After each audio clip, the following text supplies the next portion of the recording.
13h, 14h, Europe 1 Info. 13h20 sur Europe 1, Clélie Mathias, l'heure d'accueillir vos deux chroniqueurs du jour pour décrypter l'actualité de ce jeudi 2 octobre. Avec vous aujourd'hui, la journaliste et chroniqueuse sur CNews, Xenia Fedorova, et le journaliste politique au Journal du Dimanche, Jules Torres. Bonjour. Bonjour, soyez les bienvenus. Aujourd'hui, on va commencer avec cette histoire de visa, avec visiblement des différences de vues, des divergences même de vues entre le ministère des Affaires étrangères et le ministère de l'Intérieur. Arthur Delaborde nous en a parlé pendant le journal d'Europe 1 Info. Donc, si je recontextualise pour ceux qui nous rejoignent, 1000 visas supplémentaires délivrés cette année aux étudiants algériens, alors qu'on est en pleine crise diplomatique, que Christophe Glaise et Boualem Sansal, bien sûr, sont toujours dans les geôles algériennes. Bruno Retailleau demande à ce que cette compétence d'attribution des visas soit rapatriée au ministère de l'Intérieur, parce que c'est une compétence visiblement qui appartient en ce moment au ministère des Affaires étrangères.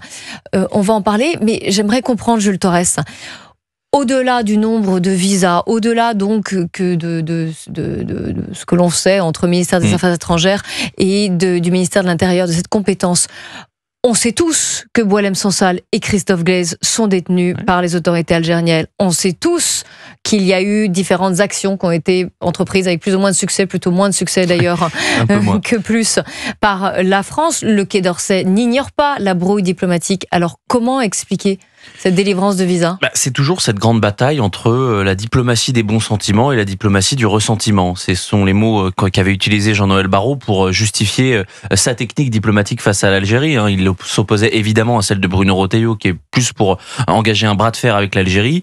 Jean-Noël Barrot, le ministre des Affaires étrangères, lui dit « Attention, la diplomatie c'est quelque chose de sérieux, c'est les diplomates qui la font, et surtout ça se fait pas dans l'espace public, ça se fait dans les bureaux et au téléphone, mais on met surtout pas ça dans l'espace public. » Moi, je pense l'inverse. Je suis plutôt sur le volet Retailleau, c'est-à-dire que on voit bien que rien ne fonctionne face à l'Algérie, que la riposte graduée qu'a voulu le président de la République ne fonctionne pas, que on a quasiment rien fait aujourd'hui à part geler quelques visas pour les hiérarques algériens. On n'a rien fait pour récupérer nos deux otages. Donc encore une fois, les Français, et j'ai l'impression que l'opinion publique veut ça, veut une riposte qui est beaucoup plus claire et qu'on engage un bras de fer, parce qu'un régime comme l'Algérie ne comprend que le rapport de force.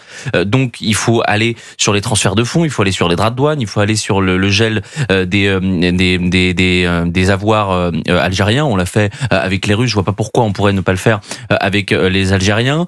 Il y a beaucoup de moyens de rétention qu'on peut utiliser contre l'Algérie, mais on en a obéré aucun. Et cet été, le président de la République, vous savez, au mois d'août, avait dit à François Bayrou, c'est maintenant que vous devez y aller, vous devez activer cette riposte. Avec le 8 septembre et le vote de confiance, François Bayrou n'a pas pu opérer cela, mais on attend du président de la République qu'il tranche enfin dans cette politique, parce que en réalité, si Boualem Sansal meurt en prison, ce sera terrible. Et je peux vous dire que la famille de Boualem Sansal, elle pourra pointer des responsables, et ce sera pas Bruno Retailleau, ce sera peut-être Monsieur Barrot en revanche. Oui, mais justement, est-ce que c'est normal, ces divergences de vues ? Est-ce que ça s'est vu dans d'autres crises, à d'autres moments ? Est-ce que ça a toujours été un peu comme ça ? Ou est-ce que là, c'est d'autant plus révélateur de quelque chose qui se joue entre l'Élysée et justement le gouvernement, peut-être ? Non, mais c'est extrêmement révélateur de la diplomatie, parfois de la soumission, de la diplomatie de la carpette que porte aujourd'hui le Quai d'Orsay depuis maintenant plusieurs mois. Je vous rappelle que Boualem Sansal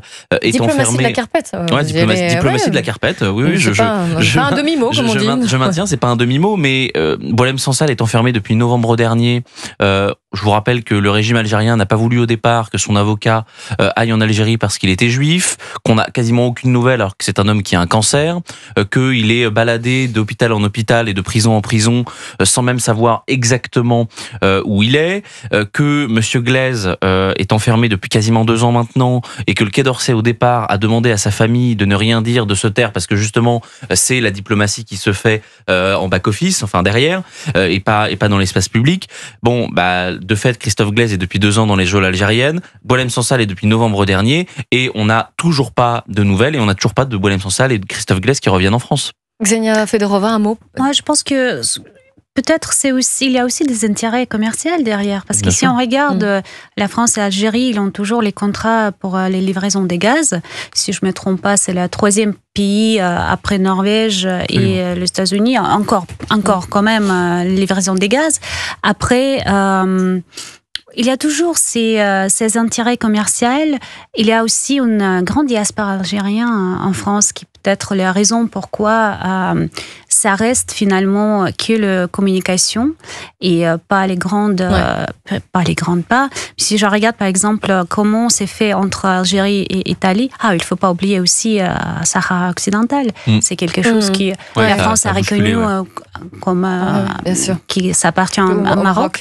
Exactement. Donc il y a une tension entre les deux pays, mais si on regarde par exemple comment ça se passe avec l'Italie, il y a un énorme échange commercial et Mélanie, elle a quand même réussi de trouver un équilibre avec l'Algérie.